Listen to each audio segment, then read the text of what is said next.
ஆரம்பிக்கிறதுக்கு முன்னாடி நம்ம துவா ஓதிக்கலாம். ரப்பி ஷ்ரஹ்லி சத்ரி வயஸ்ஸிர்லி அம்ரி வஹ்லுல் உக்தத்தம் மின் லிசானி யஃப்கஹு கௌலி. ரப்பி ஸித்னி இல்மா ரப்பி ஸித்னி இல்மா ரப்பி ஸித்னி இல்மா. 28 பெற்றோருக்கு செய்ய வேண்டிய கடமைகள்.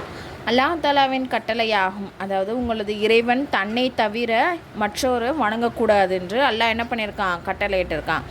தாய் தந்தைக்கு நன்றி செய்யும்படியாகவும் கட்டளையிட்டிருக்கான்.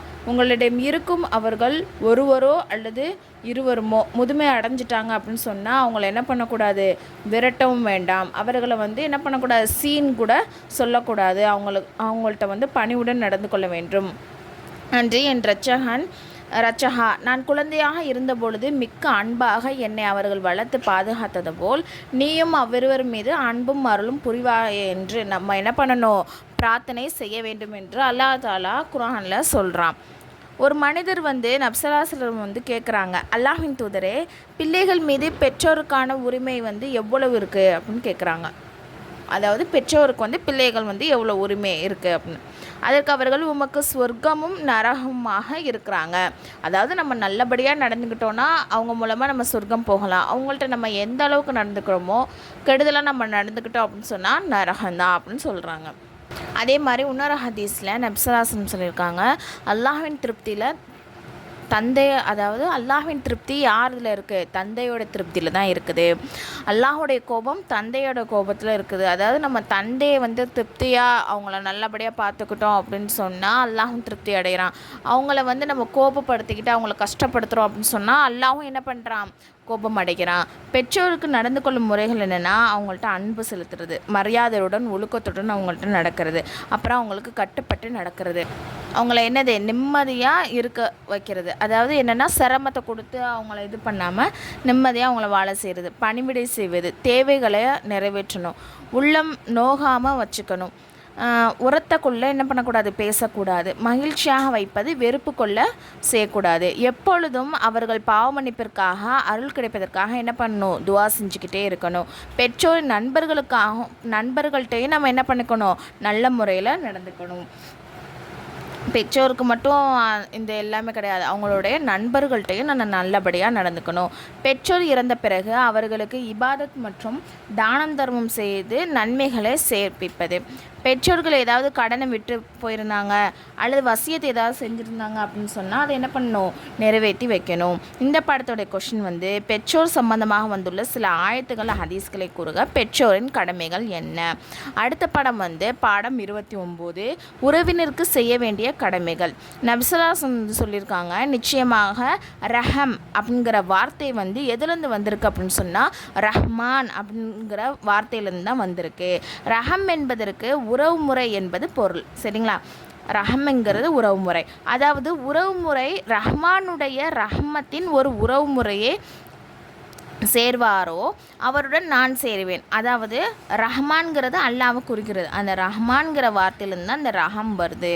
அப்போது அல்லாஹ் என்ன சொல்கிறான் அப்படின்னு சொன்னால், யார் அந்த உறவுமுறையை சேர்ந்து அவங்களுடன் வாழ்கிறாங்களோ அவங்களோட நானே என்ன இருக்கேன்.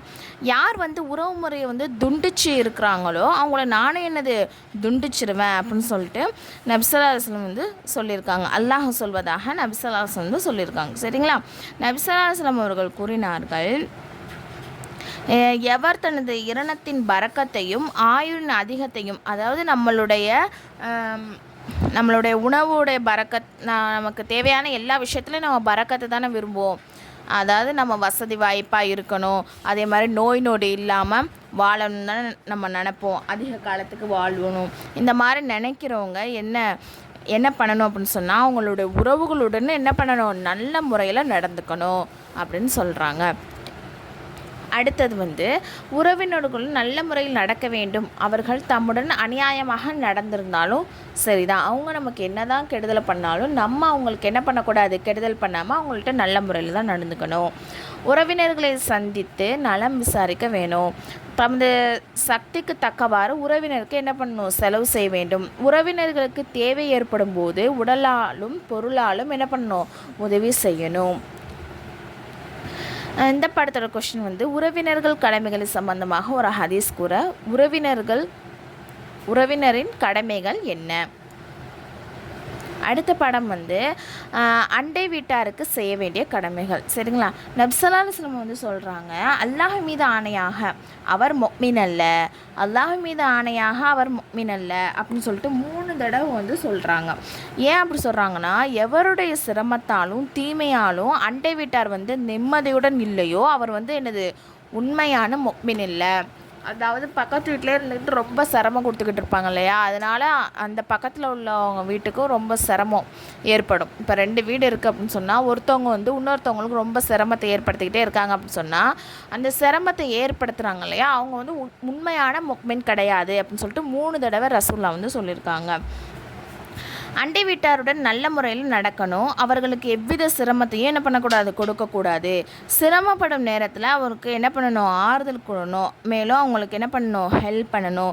இம்மை மறுமையின் விஷயத்தில் அவர்களுக்கு என்ன பண்ணணும், சரியான வழிகாட்டல் காட்டணும். உணவு பண்டங்கள் மற்ற தேவையான பொருட்களை என்ன பண்ணணும், அன்பளிப்பு கொடுக்கணும். அப்படி ஏதாவது பொருள், உப்பு, தண்ணீர், பாத்திரம் முதல்ல வச்சு கேட்டால் என்ன பண்ணணும், கொடுக்கணும். அதாவது சீனி கொஞ்சம் தாங்க, உப்பு கொஞ்சம் தாங்க, இந்த மாதிரி கேட்டு வருவாங்க இல்லையா, அப்போ நம்ம என்ன பண்ணணும், முகம் சொல்லிக்காமல் அவங்க கேட்குற பொருளை வந்து அவங்களுக்கு கொடுத்து ஹெல்ப் பண்ணணும் அப்படின்னு சொல்கிறாங்க. அவர்களால் நமக்கு ஏதேனும் சிரமம் ஏற்பட்டால் என்ன பண்ணணும், நம்ம தான் என்னது பொறுமையாக போகணும். இந்த பாடத்தோட கொஷின், அண்டை வீட்டார் கடமைகள் சம்பந்தமாக ஒரு ஹதீஸ் கூறுங்க. அண்டை வீட்டாரின் கடமைகள் என்ன? அப்புறம் பாடம் 31, முஸ்லீம்களுக்கு செய்ய வேண்டிய கடமைகள்லாம் என்னென்ன அப்படின்னு சொன்னால் நபி ஸல்லல்லாஹு அலைஹி வஸல்லம் சொல்லியிருக்காங்க, ஒரு முஸ்லீம் வந்து பிற முஸ்லீமுக்கு செய்ய வேண்டிய கடமைகள் 6 விஷயம் இருக்குது. என்ன அப்படின்னு சொன்னால், அவரை சந்திக்கும் போது சலாம் சொல்லணும், விருந்து கழிச்சா அதை வந்து ஏற்றுக்கணும். 3வது வந்து அவர் தும்முனா நம்ம என்ன பண்ணணும், அல்ஹம்துலில்லாஹ் அப்படின்னு சொல்லணும்.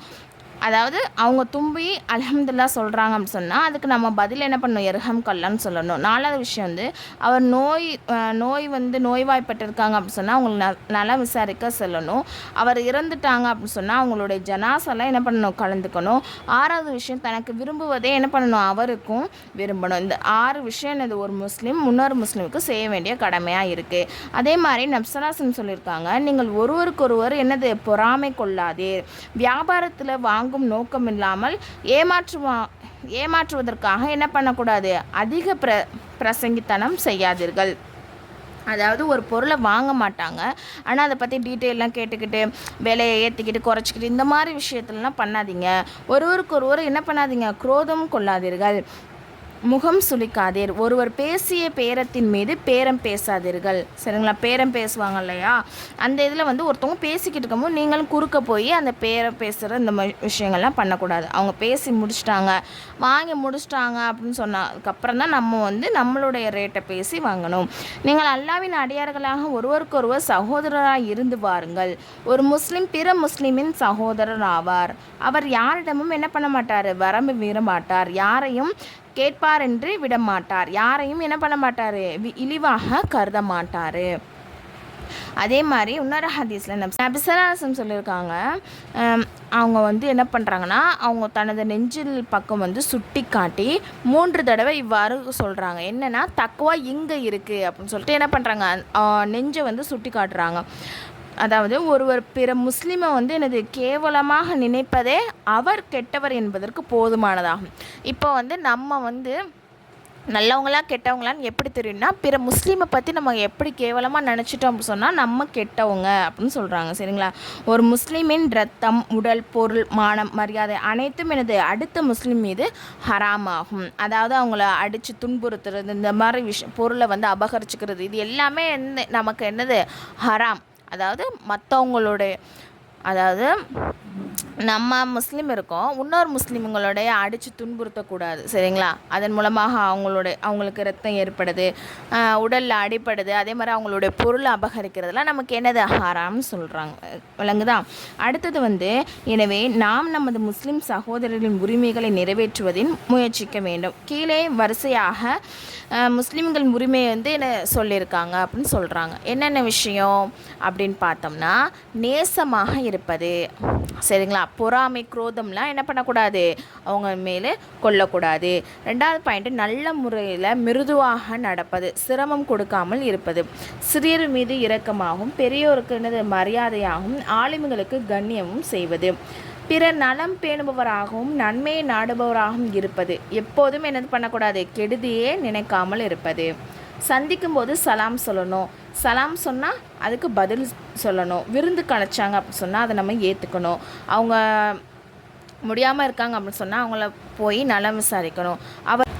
இப்போ அவர் தும்முறாரு, தும்பிட்டு அல்ஹம்துலில்லாஹ் சொன்னார்னா நம்ம என்ன பண்ணணும், அதுக்கு பதிலாக இரஹம்கல்லான்னு சொல்லணும். தேவை ஏற்பட்டால் என்ன பண்ணணும், உதவி செய்வது. யாராவது அவருக்கு அநியாயம் செய்தால் அவரை என்னது காப்பாற்றணும். அந்த விஷயத்துலேருந்து நல்ல விஷயங்களை சொல்லணும், தீய விஷயங்களை விட்டு தடுக்கணும். சண்டை ஏற்பட்டால் என்னது சமாதானம் செஞ்சு வைக்கணும்.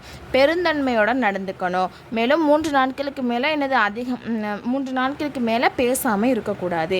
குற்றம் குறைகளை மறைப்பது, கோல் சொல்லலாம். ஹிதாயத் மற்றும் பாவமன்னிப்பிற்காக துவா செய்து கொண்டே இருக்கணும்.